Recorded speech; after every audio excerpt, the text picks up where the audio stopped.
Yo, selamat datang di channel gua, yaitu channel Sampah Tiang Animax. Dan kali ini gua akan membahas satu manga yang agak gore dan cabul dikit. Oh ya, kalau kalian nggak suka manga yang ada penyisaannya, kalian bisa skip video ini. Judul manganya adalah Maria no Danzai. Oke, tanpa lama-lama lagi, kita masuk ke videonya. Jadi ceritanya, ada seorang ibu dan seorang anak yang tinggal bersama. Mereka menjalani kehidupan yang bahagia dan damai. Oh iya, nama anak ini Kirikata. Si Kirikata ini selalu senyum di depan ibunya, seolah kehidupan sekolahnya bahagia dan tidak ada halangan. Tapi sebenarnya si Kirikata ini dibuli di rumah sekolahnya dengan sangat parah. Di situ kelihatan, tuh ada orang yang membulinya. Nama-nama pembulinya antara lain adalah Ajiki Mutta, Shikimi Kimiru, Kunigawa Tsuyoshi, dan Kawase Tsubaki. Si Kirikata ini cuma bisa nahan apapun yang mereka lakukan. Dia nggak bisa ngelawan karena dia cuma sendiri, sedangkan pembuliannya itu ada banyak.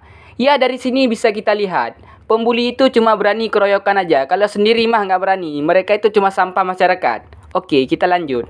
Di hari itu saat si Kirikata ini sedang dibuli, Kirikata kencing dan kencingnya itu mengenai Kunigawa. Kunigawa yang melihat itu marah besar dan ingin menendang kepala Kirikata. Tapi saat si Kunigawa mau menendang kepala Kirikata, tiba-tiba ada seorang pria yang datang dan merangkul Kunigawa. Pria itu datang ke Kunigawa dan berkata, "Aku pernah bilang kan, jangan pukul kepalanya." Kunigawa yang mendengar itu syok dan ketakutan dan meminta maaf pada pria tersebut dan berjanji hal itu tidak akan terulangi lagi. Pria itu membalas dengan mengatakan, "Kalau kamu melakukannya lagi, kita tidak akan berteman lagi loh." Nama pria ini Nozomu. Nozomu mengatakan hal itu dengan nada dingin sekaligus mengintimidasi. Kunigawa yang mendengar itu berjanji tidak akan mengulanginya lagi dengan nada yang ketakutan. Setelah itu, si Nozomu menendang bekal Kunigawa sembari tersenyum. Kirikata yang melihat itu hanya bisa terdiam dan pasrah. Ekspresi Kirikata bisa memberitahu kita bahawa sepertinya hal itu bukan hanya terjadi 1-2 kali, tapi Kirikata menjalani kehidupan seperti di neraka itu setiap harinya. Setelah Nozomu menendang bekal Kirikata, si Nozomu ini mengambil kembali bekalnya dan menaruh beberapa kecoak dalam bekalnya. Ya, kalian pasti tahulah kelanjutannya kayak mana. Si Nozomu ini memaksa Kirikata memakan bekal yang sudah dicampuri kecoak tersebut. Kirikata sudah menahan sekuat tenaga, tapi tetap tidak bisa. Dan akhirnya, Kirikata menelan makanan itu. Setelah kejadian itu, para pembuli kembali ke kelas dan meninggalkan Kirikata sendiri. Kirikata menangis sembari memakan bekal yang sudah dibuat oleh ibunya, karena bekal itu adalah bekal yang paling berharga baginya.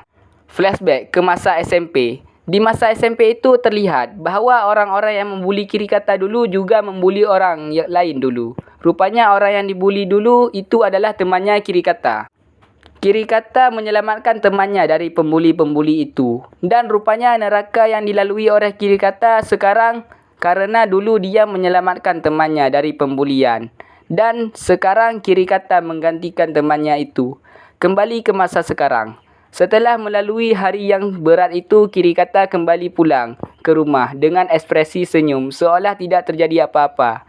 Dan rupanya saat dia pulang, ibunya membuat kejutan kepadanya. Kirikata yang melihat itu tersenyum sembari menangis. Kirikata berfikir bahawa dia akan melindungi senyuman ibunya, bahkan jika dia harus mempertaruhkan nyawanya sekalipun. Saat Kirikata sedang santai di kamar sembari bermain game, tiba-tiba dia mendapatkan pesan video yang dikirim oleh Kawase. Di video itu dia melihat ibunya sedang bersetubuh. What the hell, bersetubuh? Lanjut.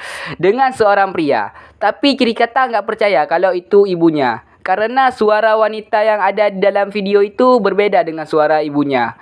Setelah mengirim hal itu, si Kawase nyuruh si Kirikata ini untuk bertemu di suatu tempat.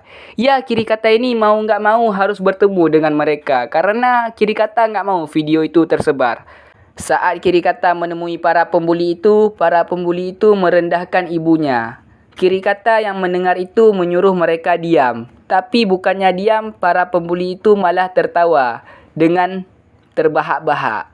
Nozomu mengatakan pada Kirikata untuk menghentikan pandangan matanya karena Nozomu tidak suka dengan mata Kirikata.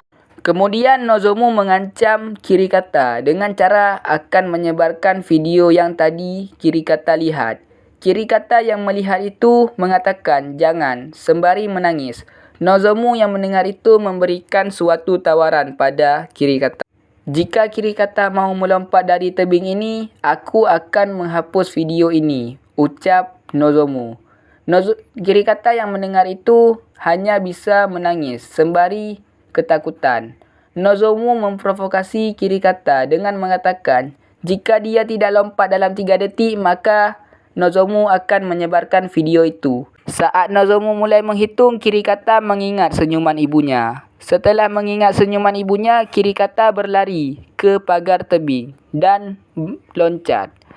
Tapi rupanya ibunya Kirikata memasang aplikasi pelacak pada Kirikata. Tapi betapa syoknya ibunya Kirikata setelah melihat Kirikata tergeletak di jalan dengan kedua kakinya yang sudah hancur. Dan bukan hanya itu. Saat ibunya Kirikata mencoba mendekati Kirikata ditabrak oleh sebuah truk hingga tewas, hingga badannya berserakan di mana-mana. Ibunya Kirikata yang melihat itu syok sekaligus menangis. Saat para pembuli lain panik, si Ozomu ini malah berkata, aku membiarkannya menang dan kabur. Setelah kejadian itu, ibunya Kirikata depresi berat dan menjalani kehidupan seperti orang mati. Tapi di hari itu secara mengejutkan, ibunya Kirikata menemukan buku hariannya Kirikata dan bahkan ada videonya. Dari video itu, ibunya mendapatkan kesimpulan bahawa ada 5 orang yang membuli anaknya. Ibunya Kirikata menangis saat membaca buku harian itu. Setelah melihat semua bukti itu, ibunya Kirikata bertekad akan membunuh semua pembuli dengan tangannya sendiri. Okey, sampai sini aja. Gua nggak nyangka kalau video ini lumayan panjang ya. Apalagi ada teman gua di sini, bangsat banget dia malah berdiri situ. Ya, mungkin sampai sini aja pembahasannya. Judulnya udah gua bilang di awal. Kalau mau part 2 mungkin gua akan buat. Kalau nggak suka skip, kalau suka like, ya itu aja. Jangan lupa like dan subscribe dan sayonara.